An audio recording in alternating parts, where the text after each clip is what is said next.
J'ai vu l'adaptation de mon roman de ma saga number one de l'année, La femme de ménage, réalisée par Paul Feig, avec notamment Sydney Sweeney, Amanda Seyfried, Brendan Skeller et Michael Monroe dans les rôles respectifs de Millie, Nina, Andrew et Enzo.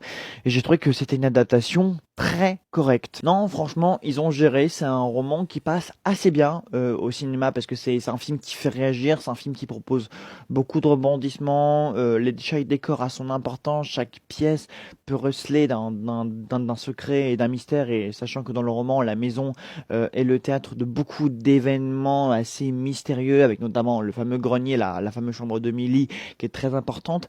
Tout est assez bien reconstitué, tout colle à la description des bouquins. Bon, bien sûr, il y a des choses qui arrivent un peu comme un cheveu sur la soupe, il y a des éléments qui sont raccourcis, swipés, enlevés, réduits, restreints.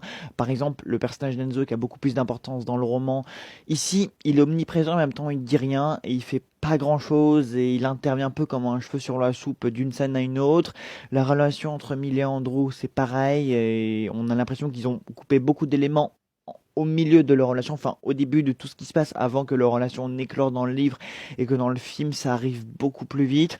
Finalement, le personnage le plus respecté, c'est vraiment Nina Winchester. Enfin, Amanda Seyfried la joue très bien. Et pareil pour Sydney Sweeney, enfin, joue très bien Millie. En fait, voilà, tous les personnages collent vraiment à leur description.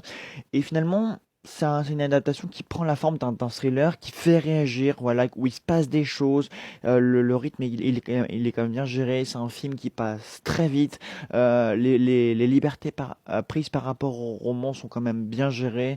C'est une adaptation qui respecte l'œuvre d'origine, qui respecte l'écriture de Freda McFadden. Et moi qui suis quand même vraiment un fan de ce bouquin-là, bah, j'ai beaucoup aimé ce film. Je trouve qu'il proposait des rebondissements intéressants, des libertés qui sont pas trop dérangeantes, et globalement, je vous conseille d'aller le voir parce que c'est un film, c'est un super bon moment à passer.